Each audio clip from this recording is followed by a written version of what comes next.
Welcome to Solidity Fridays, where we sit around and take a look at cutting-edge Solidity code.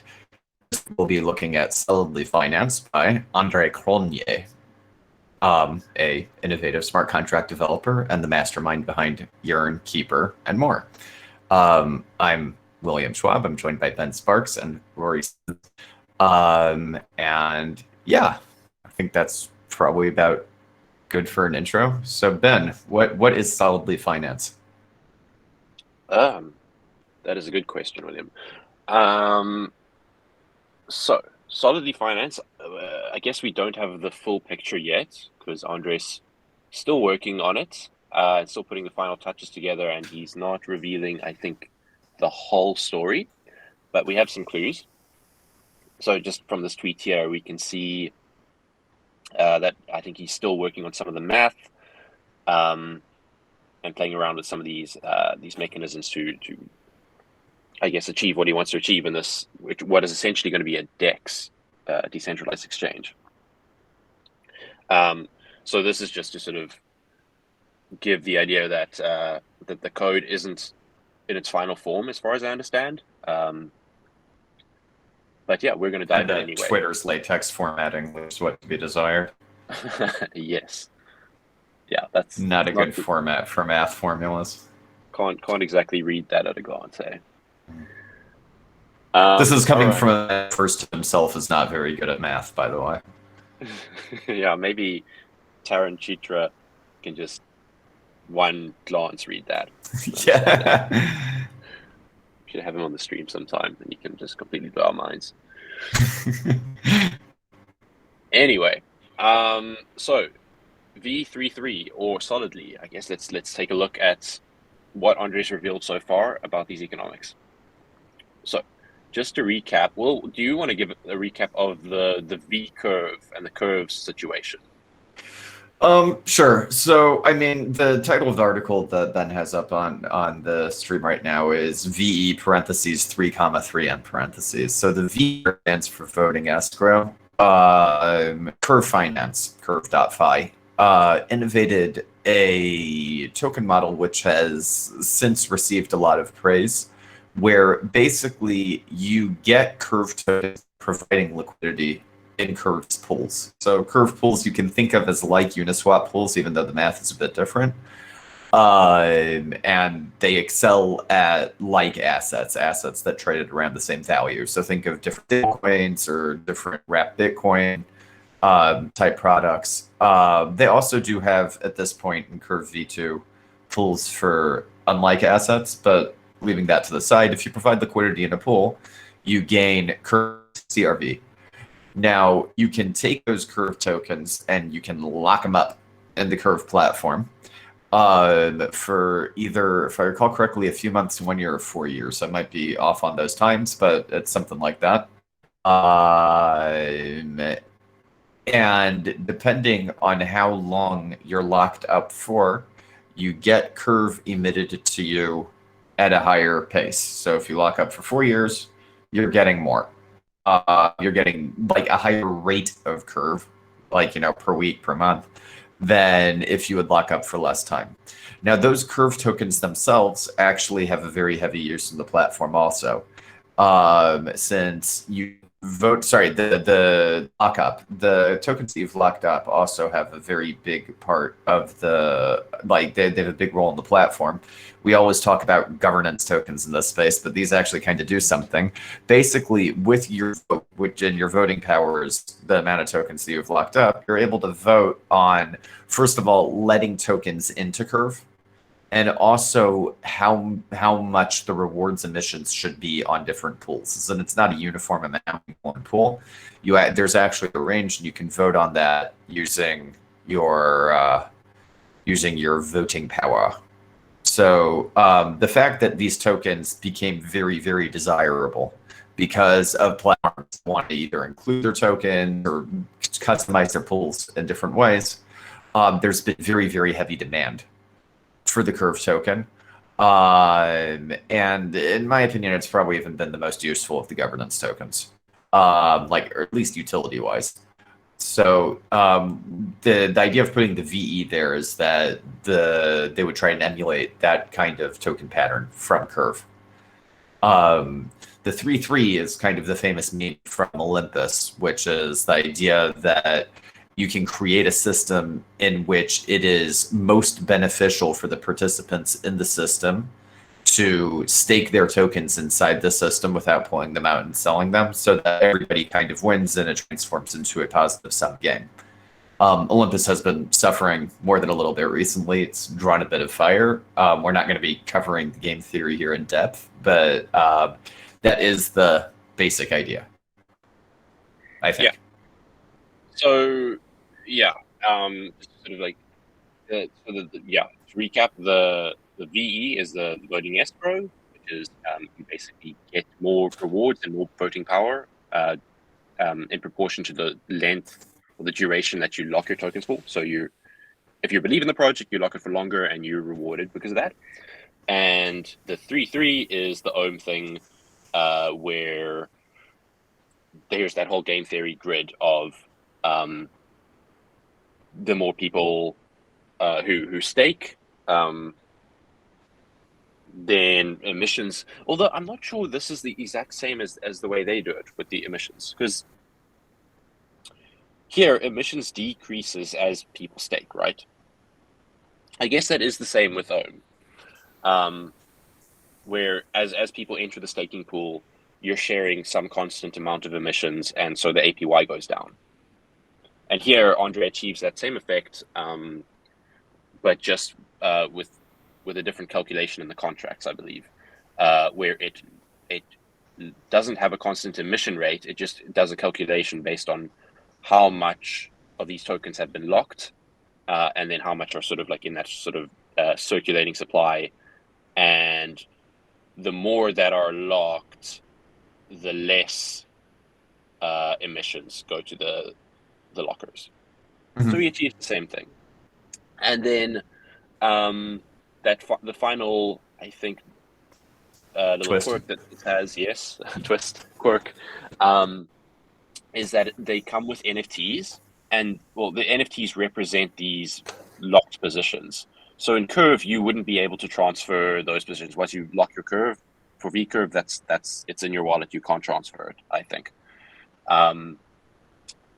Here, the NFTs are the assets that sort of let you claim those positions once they unlock. But you can transfer the NFT, so you can transfer that to like a cold wallet,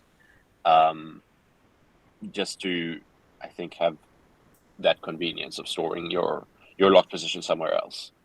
Well, do you know if there's any other reason why it's NFTs or any other benefit? No, I was kind of wondering also. I mean, it's interesting. Every now and then you have to wonder if the inconvenience is also a feature, so to speak. One of the issues, kind of with like taking a look at, I would say, Uniswap V3 vis-a-vis V2, is that a lot of DeFi, like Olympus, for example, is built around assuming that your liquidity position is represented as an ERC20 token, and that amount kind of represents your shares in the pool. NFTs traditionally are a little bit, because, well, I mean, they're whether they're non-fungible or not, they're at least discrete from each other and a bit different from each other in this particular case. So building a system that can ingest them would actually be a little bit more difficult. And I kind of wonder if that's a bug. It could be that that's also on purpose.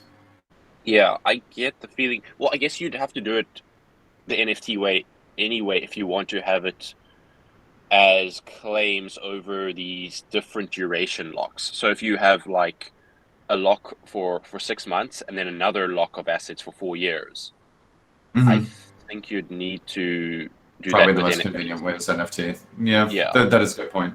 Solid point. But it does sound like it's also got this feature of it's not super fungible and liquid in the markets. So you can't it doesn't represent this thing and completely defeats the purpose of locking it in the first place, because you can now just go sell the NFT. Yeah. Okay, sweet. I think we've covered his Medium post here. So there's some creds here. Tetranode had a great episode on Up Only recently. Yeah, so there's the shout out to Zeus and Olympus Style for 3-3, and Michael from Curve for this sort of groundbreaking and probably some of the still the best tokenomics in the game design with the voting escrow. Yeah, so I guess Let's do it. You ready? Yeah, let's do it. Jump in. Sweet. Questionably ready, but let's do it anyway. Same. If any of you hear like barfing noises over here, I kind of woke up on the wrong side of the bed today, but we're doing it anyway. All right. Do you want to just quickly skim this README, or do you want to get into the contracts? I feel like the responsible thing to do as adults would be to look at the README. I don't know. Yeah, I mean, it's a pretty logo. I'll give them that. Okay, solidly allows low-cost, near-zero slippage trades. So slippage, for those who are like kind of new to the scene, is kind of the bane of trading on an AMM, being that these are blocks and there could be other trades happening in the block before it gets to your trade. This is kind of the very TLDR version of explaining slippage. It could be that the ratio between the two assets, which is what determines the price in an AMM, will be different than what was quoted to you. So that change is referred to as slippage. Zero slippage means that the price would hardly move, even if there are other trades in between the estimate that you got and the execution of your trade. Incentivizes fees instead of liquidity. Liquidity providers are given incentives in the form of token. The amount received is calculated as follows: 100% of weekly distribution, weighted on votes from V token holders. So we have the same kind of curve style voting over here. The above is distributed to the gauge, see below. However, LPs will earn between 40 and 100% based on their own VE token balance. LPs with zero VE token balance will earn a maximum of 40%. As in, the amount of vested escrow that you lock, not only does it help you with the voting, it also helps you receive the liquidity provider. Okay. Is that also true on Curve? I don't even know. That you need a VE balance in order to be getting fees as a liquidity provider on Curve? Good question. I don't think so, because I think that would discourage LPs like quite a lot, right? Because you have to like hold this other token also. Maybe. Yeah, I also don't think so. I think this is novel. I'm not sure. Should go provide some liquidity on Curve and find out. I guess the thing is that if you're LPing, you would pretty quickly earn some Curve tokens, and then you could just stake them to PV Curve. But right. Yeah, I don't know that. I don't think that applies to Curve, unless I'm wrong. If I am, please correct me in the chat. Yeah. All right. Yeah. So let's go for it. AMM. What differentiates Solidly's AMM? Solidly AMMs are compatible with all the standard features popularized by Uni V2. V2. These include lazy management. I'm assuming what he means there is in Uni V3, you actually kind of make sure, you kind of need to make sure that you're in the range, as in you provide liquidity for a certain range. And if the ratio between the two assets moves outside of that, you're actually not effectively providing liquidity. Fungible LP positions, chain swaps to route between pairs. That means that you can go, like, let's say you're going from, I don't know, USDC to Tether. So maybe the best price or whatever isn't in between USDC and Tether in that pool, or if you go through DAI first. So you go in a pool that's, say, USDC DAI, and then in a pool that's DAI USDT. Price cumulative last, that can be used as external TWAP. So that's a price oracle. Flash proof TWAP, so that also means price oracle can't be overwhelmed by flash loans. Direct LP rewards via skim, and XY is greater or equal than 2K. All right, Solidly adds the following features. I think that's what we're here for. Zero upkeep, 30-minute TWAPs. This means no additional upkeep is required. You can quote directly from the pair. So I don't know enough about the whole price oracle thing, both in Uni V2 and in what he's saying, to actually comment this is like an upgrade from Uniswap's TWAP. I can't remember what the P stands for, but TWA is time-weighted average. Your time-weighted average price. Yeah. Yeah. Price. Yeah. No, so the thing with V2, I think, is that you would have to make function calls to sort of store price at like periodic times. And that's where you get the different prices over time, and you could do an average or time-weighted average from those data points. So here, he's built a system that has no additional upkeep. So maybe, I'm not sure how he achieves that. Maybe we'll get into the code, or maybe it's something through Keeper that automates it. But I'm not sure. Oh, Keeper, interesting. Yeah, either that or there's an update that happens inside functions, like when you swap or something like that, and it manages to keep the Oracle functions down to a read. But yeah. Okay, fees do not auto accrue. This allows external protocols to be able to profit from the fee claim. Also, don't really necessarily understand this off the top of my head. Fees don't, as in, I don't automatically get the fees in my wallet. I need to make a claim. That allows external protocols to be able to profit from the fee claim. Like, oh, all right. I mean, I guess this means kind of like a visor-like service, maybe one that's managing your liquidity for you. With an approval, they'll be able to take a percentage of the fees directly, and they won't have to pull it out of your wallet. Maybe I'm not entirely certain. New curve, which allows efficient, stable swaps. Oh, wait. So, well, on just to touch on that fee split point, that has a nice sort of like tax benefit. If fees automatically accrue to you, that's taxable income. If you it's realized gains, yeah. If you can claim it, you could sort of like delay it till like a later tax period if that's beneficial to you, and then claim it then. Mm-hmm. Yeah. The truth is, I don't know from country to country. Some of the countries that I'm hearing crypto law, the truth is, I think countries themselves aren't even entirely clear on what their own guidance is. But I get the feeling that in a lot of them, it's not considered realized gains until it's back in fiat. And in general, token emissions and things like that, like I guess, like I don't know, some guidance on airdrops, that airdrops might be considered a gift as opposed to realized capital gains. Like I'm not like, yeah, not legal advice. Yeah, none of this is legal or financial advice. Yeah. Yeah. Okay. New efficient stable swaps. Lots of math. My brain hurts too much for that. Sorry. Routing through both stable and volatile pairs, as in it doesn't have to be things like DAI USDC, etc. You can also have different things like, say, ETH and W. Flash loan proof reserve quoting. I'm looking at the clock. We're like 20 minutes in. We should probably like keep it a little bit fast from here. All right. Should we just jump in? I don't think there's much. Oh God, there is much left. Yeah, there is much left. I'm kind of ready to jump in if you want to. Yeah, let's do it. Yeah. All right. Let's go. If anybody wants, the deployment addresses are at the bottom of the README. All right. Where are we starting? That is a good question. I'm kind of tempted by the router. I think is the router in here. Is there a router? Or the VE? I wonder where there's core and periphery. I mean, let's get those up. Okay. Okay, so base V1. Yeah, let's do that. That sounds right. And again, like this is sort of work in progress code. It seems like Andre's. Oh yeah, that is definitely worth mentioning. Yeah. Yeah. And if you take a look, the last commit shows up on screens an hour ago. So like, yeah, this code is subject to change. We're just kind of rooting through it in the middle. Another interesting thing to note just before we get into the code, there's a mix of Viper and Solidity here, which is quite cool.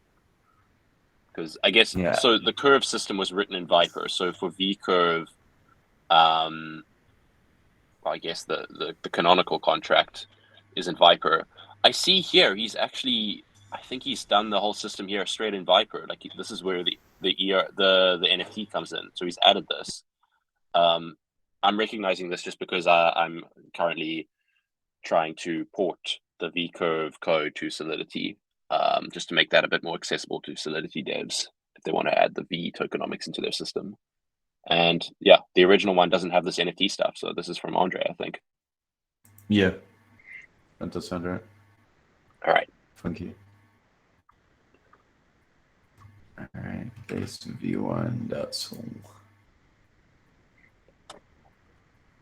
Take it away. So there is a symbol and a name here, which is interesting. You usually see that by ERC20s or 721s, but I'm not seeing the total supply wording. Oh yeah, okay, so it must be an ERC20. All right. I think Which is it interesting is. also because then he's coding the ERC20 on his. Yeah, and that's quite similar to how V curve is actually done in Viper. Is that they kind of so they have this interface for the ERC20, but they just code it all in here as like its own variables. They aren't importing an ERC20 or inheriting that. Yeah, I seem to remember Viper doesn't like inheritance. Really interesting. Yeah. Yeah. Yeah. I think that isn't 100% accurate. Like, I do believe that there is like a stock ERC20 that does exist, like a stock ERC 721. But like in general, I seem to remember the Viper is like kind of anti-inheritance. Okay. So yeah, interesting. It does look like a token. Actually, you know what? You might want to up the size a bit. Yeah, sorry about that. Let me zoom in here. All right. So symbol name or base v1. Note that there is no proxy here. At least doesn't look like it. Yeah, there's a constructor. Yeah. Yeah, Ryan's saying in the chat that Viper doesn't. There is like a base ERC20 though. Like you are able to do like import ERC20 or something like that. I think no. But Solidity Fridays, not Viper Fridays, William. Oh man, okay, back on task. So we've got decimals 18. Everybody can thank him. Yeah, balance of is a mapping. That makes sense. Usually balances, but so it gets a getter function. So that's how he's covering the balance of function. Public allowance, fine, which is addressed to and 256. Event, transfer, approve, and log change vault. Something that means they are swapping liquidity from like vault A to vault B, but I guess we'll see. Domain separator, permit type hash, nonces are all there for permits. Permits, for those who don't know, are a system which instead of me needing to make an approval transaction where I call approve or something like that, in order to approve someone else to use my assets, like a particular token, I can sign a message and then the person suspend the tokens can call a function called permit, which looks at the signed message and deduces from that that I've signed that they're able to use a certain amount of assets, and that way they're able to either do a 1TX like up, or in any event for me on my end, I don't need to do that extra approved transaction. So the domain separator and permit type hash and nonces have to do with EIP 712, which is a format for signing messages. If you're interested in that, give it a look. We also need the addresses for the router, the pending router delay, and the mentor. So pending router and pending router delay, I remember something like that from the V curve code. Actually, what it does is it allows you to have kind of a contract you're going to migrate to. Like, let's say there's a new router you want to migrate to. You don't just hit like set router and change the router. First, you make it the pending router. There's like between that being proposed, like that being set in the contract, and when it can be activated, which is the pending router delay.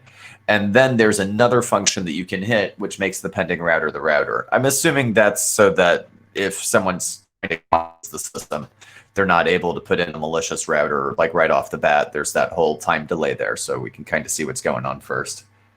And then there's also the minter. I'm assuming what that means is that there's a separate contract that's minting the non-fungible positions. I think Uniswap v3 works like that also. There's kind of a separate contract that's in charge of minting all the 721s, but I might be mistaken. Okay. Constructor first has to be a router deployed. It saves a chain ID in memory and sets it using assembly. And domain separator, etc. Can you do me a favor, actually, and do? Wait, actually, sorry, you cut out there. Okay. No, the way that he's setting the chain ID, there's actually something kind of interesting about this. The fact that he's like setting the chain ID in the constructor, but I want to see the code further down. There's actually kind of an interesting thing that can come out of that. Yeah. Oh man. You can set it in. You can set it in the constructor. The kind of thing is that you have the ability to double spend. As in, let's say Phantom would split into Phantom and Phantom Classic, and I had a signature.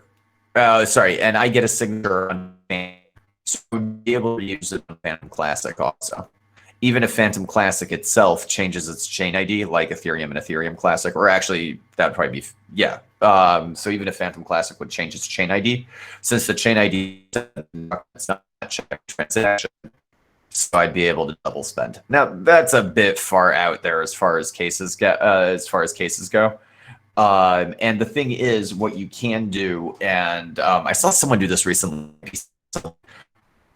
You set it in the constructor so that it's set as like a immutable constant, but they also have a function for calculating the domain separator.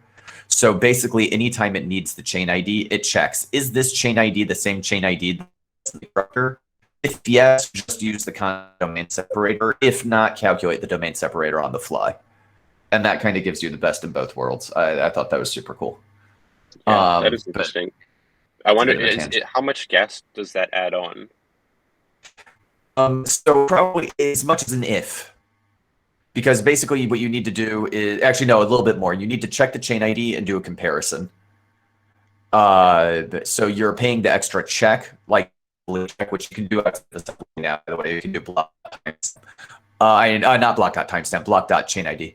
That's a new one, if I recall correctly. So you need to do block.chain ID,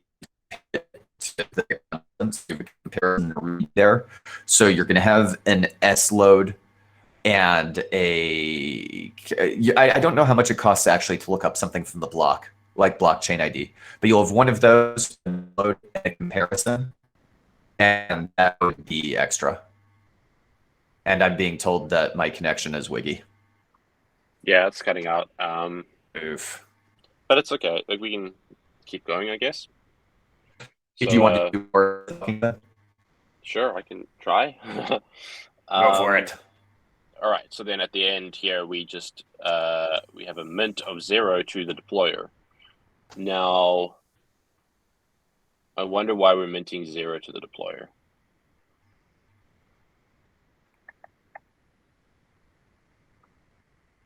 Not sure. William, any answers? No. I don't know. Maybe it's to maybe it's to fire off an event just to sort of track that it's been deployed. But even then, there's no event. Oh wait, no, there is. There's a transfer. Yeah, there's a mint transfer. That's actually a good call. I like that. That's right. I don't have a better answer, that's for sure. Okay. All right. So then set minters. This is pretty standard. Okay, so here he doesn't do. That's quite interesting. Andre doesn't do like an only router modifier. He just has that as an inner require. But maybe it's because he only needs it. Yeah, I seem to remember that Andre does not like modifiers. Even when he has them there, I seem to remember he'll use an internal function, like at the bottom, as opposed to a modifier. But that's a separate thing. Yeah. Okay, so that just sets so only the router can update the minter. Approve. By the way, incidentally, like now I'm looking for events because of you. It's interesting that there's no event. Like usually on our end, we say that if you're changing state, there should be an event for it. But I guess he isn't. Yeah, I think also on our end, like on our projects that we do, often involve some sort of Web3 front end, and then events become quite core, because we use the graph to index those events and communicate data, make it like very readable from the front end. Mm-hmm. So it is possible in this case also, if you look, the message.sender has to be the router. It could be on the router's end. Yeah, true. Yeah, and I think another sort of nice aspect of emitting an event on any of these sort of like admin operations is that there's like an auditable trail of what's been done by that wallet. It's like, okay, you could listen for events to see if the admin is changing sort of treasury wallets or something like that. Mm-hmm. Yeah. Cool. So approve. So because this does look like an ERC20 token, this is a standard approve, I think. So it increases Without the allow. requires, though, like playing a little bit fast and loose with the checks there. Like, I mean, if you would compare this to Open Zeppelin, so there's no checks for the zero address or that you're approving yourself or anything like that, which ends up being more gas efficient. And I think it is kind of a standing question how much you put in these kind of like, I don't know what to call them, like bumpkin requires, like stopping you from making kind of a stupid mistake. Yeah. As Transmission said in a previous episode, he's against those zero address checks, and if the user puts in a zero address, then like shame, they must not do They that. deserve it. Yeah. Cool. So that's the standard approve. Permit. This is where those signature code comes in with the domain separator that we calculated up here in the constructor. Mhm. And this essentially bypasses the approve so that when you do a transfer, you can instead achieve the same thing that you would do in the approve, but through a gas-free operation in the permit. Right, as the user, because I mean, permit does cost gas. Like 70, for example. That's writing the allowance. But it changes who's paying the gas. Like the old flow for like Uniswap v2, for instance, would be like before they started implementing 12 themselves, would be that if I wanted to swap between pools, I would need 2 transactions, one to approve, because of course you would never give someone a max approval for max UNT 256, right? And approve and transfer transactions. Now what you can do is you can sign a message and hand it to Uniswap. Uniswap hits permit inside a different function generally and does the transfer from. So you end up on your end doing one transaction. I'm kind of surprised there hasn't been a rise of like transfer from with permit functions or an overload on transfer from that like literally does it inside one transaction. But gas wise, it really ends up being, I believe, close to the same gas or a little bit more even, but you get it all into one transaction. The UX is a lot better. Really? So is it, I guess the total amount of gas, well, yeah, it would be, you'd pay that as well. But you're saying the total amount of gas for a permit transaction is the same or more than doing an approve. But you get it all into one transaction, which is beneficial for a number of reasons. Yeah. Wow, I didn't know it was more. I always assumed there was some gas savings going on. Yeah, and I could be I mean, if you take a look at approve and then you take a look at permit, you're doing more operations in permit. You know what I mean? You have to check the deadline. You have to catch Act 256, the digest. You have to do an EC. Yeah. All right. That address 0 is actually, I don't remember the exact reason right now, but there is actually a require address 0 there on line 69. That actually is not your address 0 check. I seem to remember that you actually have to check for that for security reasons. Interesting. Yeah, but yeah, that's just an aside. If anybody's more interested in that, yeah, 612 from Martin Lundfall. Sweet. So then, okay, I mean, the rest of this is like very, like just standard ERC20 internal functions. You can mint tokens to a certain address. You can transfer them. This is quite interesting order of operations where there's the transfer defined up there, and then there's the public transfer. Sweet, transfer from, get router. Okay, so besides, I would just skip over because we don't have to the internal transfer. I wanted to see something there. Yeah, right there. Give me a second. Oh yeah. Okay. I was thinking something else. Yeah, nothing. Okay, cool. Get router. What's happening in here? So pending router delay must not equal 0. And it must be less than the current time.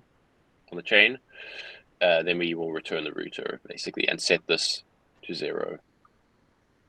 Interesting. Oh, okay, so I thought pending router delay before was kind of like a 7-day time lock or something like that. It looks like it isn't. I don't know exactly what it is, but it looks like it's not that in any event. Yeah. It's a timestamp, actually. Yeah, I'm not sure what's going on here. But so you would return the current router setting if you don't meet this criteria, and then if basically the big thing here is, I think, if there's a delay and if it's the time has sort of elapsed past that delay, then you return this pending router and set it to the router, to the current router. So it's actually kind of interesting. Oh wait, this isn't a view. No. Yeah. It actually sets it. Yeah. Okay. Yeah. All right. Onwards. Mint and burn, pretty standard in the ERC20s. Then change vault. So here's where you're passing in this pending router. And he seems to be using those interchangeably, I think. Yeah, good point. Vaults and routers. That is interesting. All right, so here's where he adds on, I think that's a day. Is that a day in seconds? Might be. Yeah. Come on, pull out a calculator. Calculator. 60 times 60 times 24. Yeah, it does. Okay, so when you want to set the new router address, I think the idea is that it will wait a day, and then you can query this, and before a day has elapsed, it'll be the old router, and then afterwards it'll be the new router. Yeah, what's interesting though is that router is an internal. So it's like called in functions like burn and mint and things like that. So what is interesting is instead of having kind of like a separate function that you need to manually hit to update the router, if it tries doing something that needs the router, it'll get updated by itself anyway as a part of that transaction. So that first guy to make a transaction, once it's time for it to be updated, they'll end up paying a little bit of extra gas for that, right? Yeah. But it's an interesting kind of way to automate getting it set up, because the first person who needs the router to be updated will have an updated router because they'll just set the address like kind of on the side by themselves. Yeah, it's pretty elegant. Yeah, it's an interesting pattern. All right, so that is the base V1. From here, where do we want to go? We could look at core, I guess. Oh, this looks like libraries, but let's run through it if it is. We've got safe math, or math in general. So ERC20 so this is interface. Not safe math, just math. Yeah. Yeah. Math. So that gives us root. Like min max square root. Yeah. What's that? Cube root? Cube CB root? Cube root, I think. Cube root, right? Yeah. Okay. Yeah. Yeah, fixed point math and some hook. Fascinating. Fixed point. Yeah, I'm not gonna stick around on the fixed point math. Oh wait, here we've got a contract. Base V1 fees. Base V1 fees contract is used as a one-to-one pair relationship to split out fees. This ensures that the curve doesn't need to be modified for LP shares. Okay, fine. Interesting. Okay, so this is always bonded to a pair. It has a token 0. It has a token 1. Those are set in the constructor. And it's called by a pair contract, it looks like.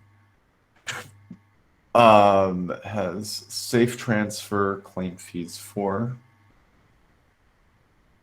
Full success with that. API code selector. ERC20 transfer selector to value requires success. Data length equals 0, and ABI decode data bool. Interesting. Allow the pair to transfer fees to users. claim fees, so then require message.sender is the pair. If amount 0 is greater than 0, then transfer, and if amount 1 is transfer. Okay, fine. Oh, it's even a safe transfer. Why is this a safe transfer? So it is a call. Requires success, but it also requires that no data is back. Does that effectively make reentrancy guard? Where Data.length equals 0, line 140. So the kind of the loophole about with call is that call is reentrant. And so on 139, there's token.call. But then he requires that the data.length is 0. So if the call was reentrant, the data would have to have a length, no? I think so. This I think implies that that a function was called. So some right? Oh, you know what else he's doing? I think I get what he's doing here a little bit. Very famously, a number of even extremely popular ERC20 tokens are not actually compliant with the ERC20 standard. The ERC20 standard means that you should be getting a bull true back on a successful transfer, but I think like even USDT, I don't think does. So one of the things that he seems to be doing here is making an allowance for that.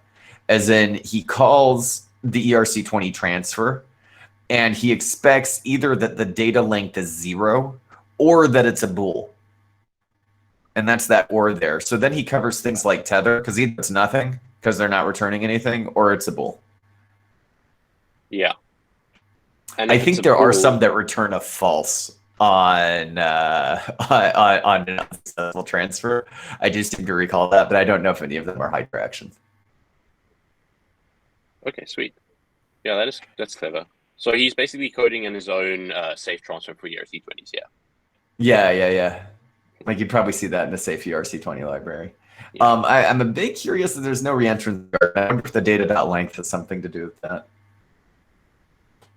Yeah. But it could be there also on the functions that implement it. I haven't seen like a reentrancy guard anywhere. Maybe that's something he puts in at the end. Yeah, or just organizes his function so he doesn't need them. Yeah. Sorry, I skipped a bit ahead there. Claim fees. More permit. Yeah, claim fees we took at just if you have any fees there, then it transfers them. Yeah. So base V1 pair, base pair of pools, either stable or volatile. So before we were looking at pairs, so I guess this is what a pair is, eh? Got a name, got a symbol, got 18 decimals. Bool if it's a stable coin or a stable pair. That's interesting. Okay, that probably exists in Curve also. So if you would have like a WBTC, Ren BTC pool, so you'd probably put stable yes. If it's DAI USD, then you would, okay, great. Wait, not immutable. But he declares it as immutable. Good question. Good question. Okay. Sweet. Till supply starts to 0, allowances, balance of, okay, great. Then we have the permit stuff over here, also good. Minimum liquidity is 10 to the third. That's 1,000. Yeah. So yeah, hard-coded minimum liquidity. Cool, fine. Event transfer, event approval, mutable token 0, 1 and fees. Okay, struct observation, timestamp, price cumulative, price cumulative. I'm assuming this has to do with the TWAP. Yeah, structured capture time period observations every 30 minutes used for local oracles. Okay, great. Capture oracle reading every 30 minutes. So that's 1800 seconds, fine. Observation, public observations. Immutable decimals, 0 decimals 1. You need to know how many decimals each one of them has, fine. Reserve 0, reserve 1. UN 112 sounds like there's some packing going on over there. With UN 32, block timestamp last. Reserve 0 last and reserve 1 last is added to allow for liquidity checks to ensure no liquidity manipulation via flash loan. Okay. Exactly how do you get how that's working? The reserve last and how that's preventing flash loan attacks?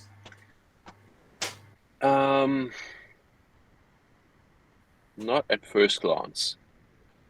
So I mean, these I guess keep track of the amount of tokens in reserve in the pool, or in the pair, for token 0 and token 1.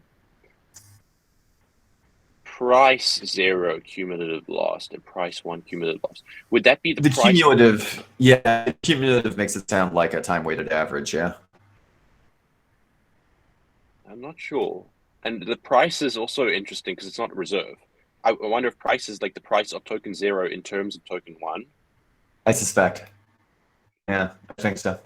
Yeah, and if you're keeping track of, like, I guess, the price of both of them, I don't know why you would need the price of both, because it would just be a ratio. I would assume you'd be able to do that with just one. Point. Interesting. All right. Either way, index 0 and index 1 are used to accumulate fees. This is split out from normal trades to keep the swap clean. This further allows LP holders to easily claim fees for tokens that they have or have staked.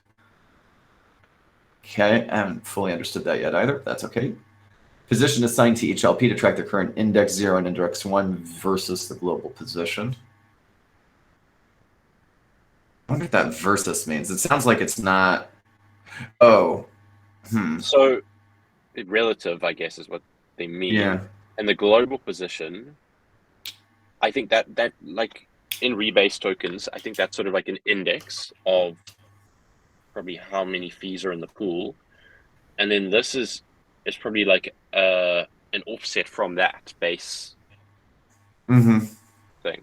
To keep track yeah, of. I just kind of wonder how that works. Like the global, since put it this way, the amount of funds in the pool is volatile. Like, it can be moving up and down. So I'm kind of curious how it tracks each LP's index compared to that. But yeah, I'm not sure. Yeah, but let's see. And then here, this is interesting. I see he's got the claimable amount of fees separate in token 0 and token 1. Token 1. So it does sound like these are being paid out in native token, yeah. Unlike, say, sushi, where they're paid out in sushi. Well, so sushi also is just a V2 fork, so it also gives you LP fees, and I think it's just I think the fees come through in like an increase in the LP token, and then on top of that, when you stake that, you get sushi on top of that. I see what you're saying. So you're saying at the end of the day, that does actually turn into a fee inside the native, like the tokens are being swapped. Yeah. Okay. I hear you. All right. This is standard, I think, V2 stuff. Okay. Constructive. No min amount out, by the way.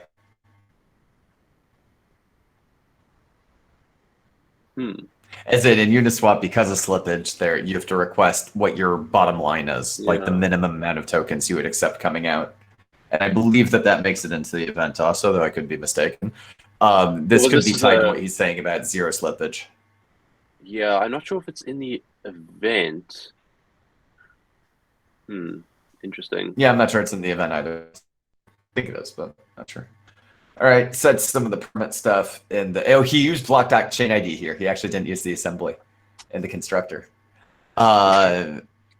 Yeah, he is still saying it in the constructor though. What do we have over here? Address token 0, token 1 pool stable, base v1 factory, get initializable. So that sounds like a proxy kind of thing. Token 0, token 1 stable equals token 0, token 1 fine.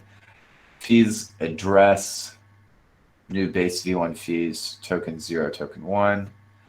Okay, so you need to deploy those two contracts, it sounds like.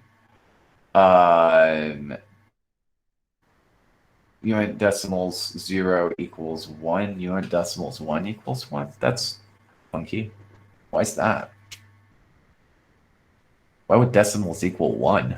Yeah, that is weird. But here you're setting it again.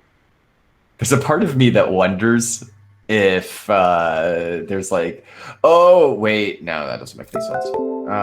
If stable, decimal 0, 10 to the power. Yeah. Initialize it to 1 and then do it there because you're going from 0 to 1 anyway. Writing from 0 to 1 is more expensive than writing from any other number to any other number.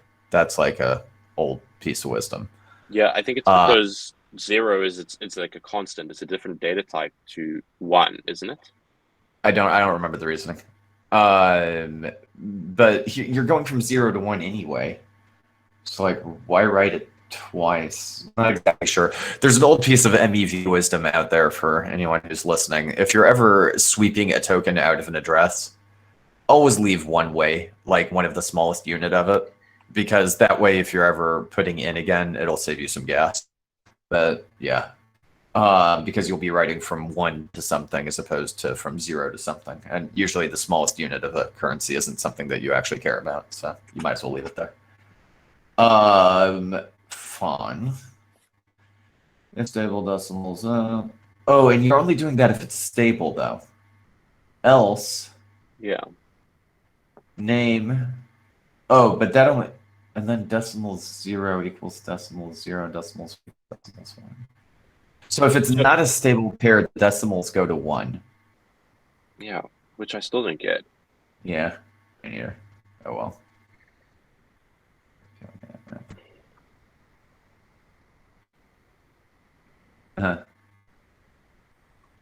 It's interesting. He has different names for the different AMMs there at the end of the constructor also. That's just like a little aesthetic thing I thought was interesting. So here he scales it based on the 1 to the 18. 2018, yeah. Huh. Fair enough. Weird. I don't know what's up with that. So yeah, he has stable AMMs and volatile AMMs, or VAMMs and SAMMs there, which is interesting. And then he pushes an observation right there for the ratio between the two of them. So this starts off, I guess, that sort of basically keeping track, I think, of the liquidity and the liquidity rewards that have built up. The same way a rebasing token kind of works. And where you set it off with a blank, with a 0 sort of observation in that array, and then it will increase over time. Mm-hmm. Interesting conversion from UN 256 to UN 32 there, by the way. Observations. He's saving the timestamp as a UN 32. So what he does is he just moduluses the block.timestamp by 2 to the 32nd to ensure that it's a 32 byte number. Like it'll wrap around and then stores it in UN 32.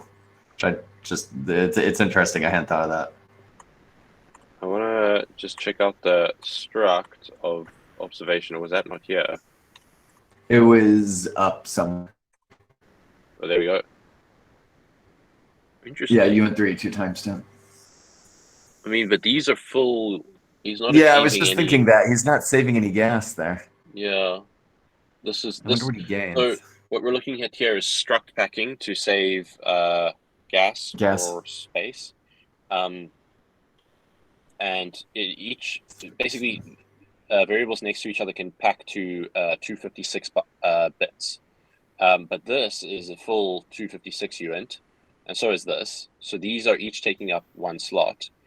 That means this is nothing to pack with, even though it could. It has like an extra, 200 something bits, but it's not. It'll take up its own slot. So maybe it would be more gas efficient to just leave this as a unit at 256 because he doesn't. I would have thought so. But I could be wrong. Sorry, sidetracked. Where were we? No, 100%. Oh no, have I gone too far? I think so.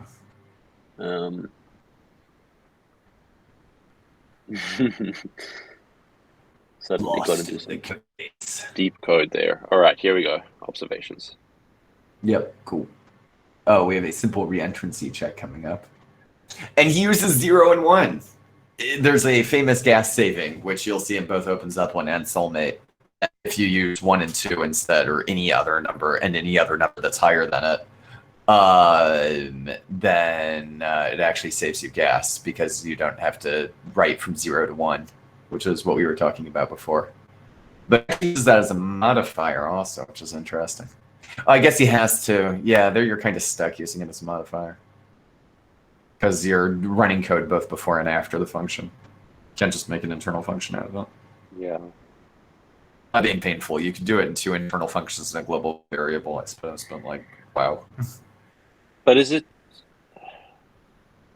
Oh, he's using a global variable. Yeah. Which is interesting. Okay, I guess so. This starts as 1. We check that it's 1, set it to 0, run the function, set it to 1. Okay, so now we're done. If we re-enter at any point, it will be 0 and not meet this criteria. Right, and bomb. All right, this is called a mutex. I feel so computer science.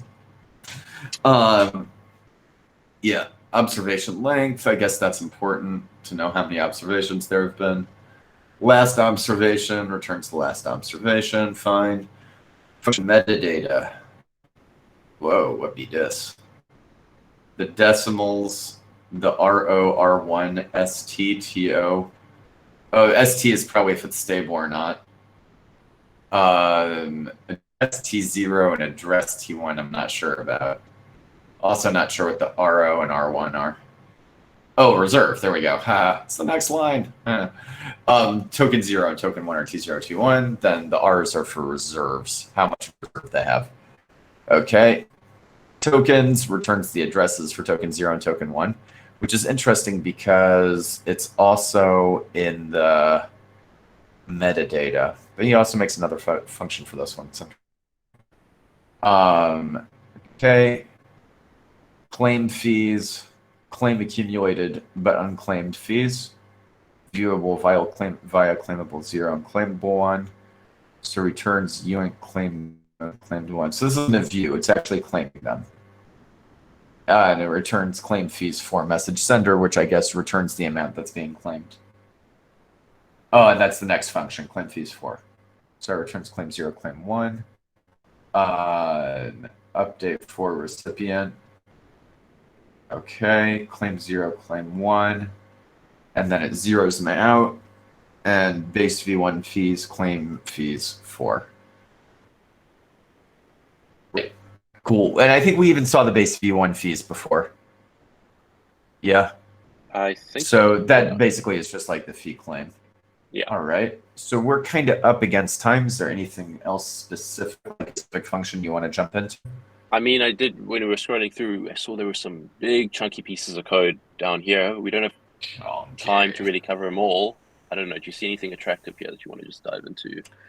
I mean, it could be we should even tell like kind of what we're seeing. So there's a lot here about either running the time-weighted average to get the oracle, which is actually like, it looks like a really serious amount of the code here, but it's also very, very important because of flash loan attacks. Like a lot of hacks that we saw in DeFi summer happened by overwhelming the ratio in a pool with a flash loan or something like that, and then using that pool as a price oracle with this manipulated rate.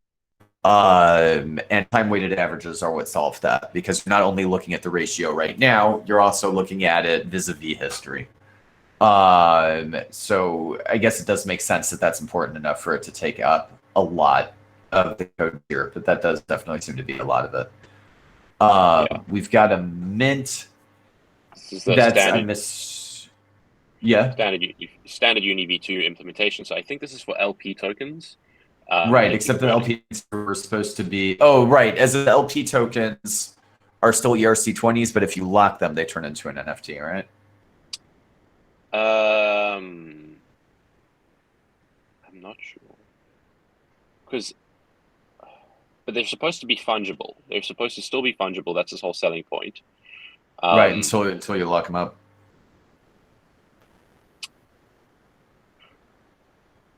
I think, yeah, I don't know. I'm not sure. No, actually, I think the LP tokens they're not locked. So you can take out your liquidity when you want. It's just the utility token or whatever, or the governance token of the platform. That's a separate token that you earn from staking the LP tokens, I guess. Yeah. Cool. All right. Well, it looks like this is probably about as far as we're going to make it for now. Of course, as usual, a lot of code left, a lot to look into, but I do feel like we've also made a good dent in it. So hope this is useful also for anyone else who's listening, watching, etc. And thank you for joining us on this Solidity Fridays. We'll be seeing you soon. Bye bye.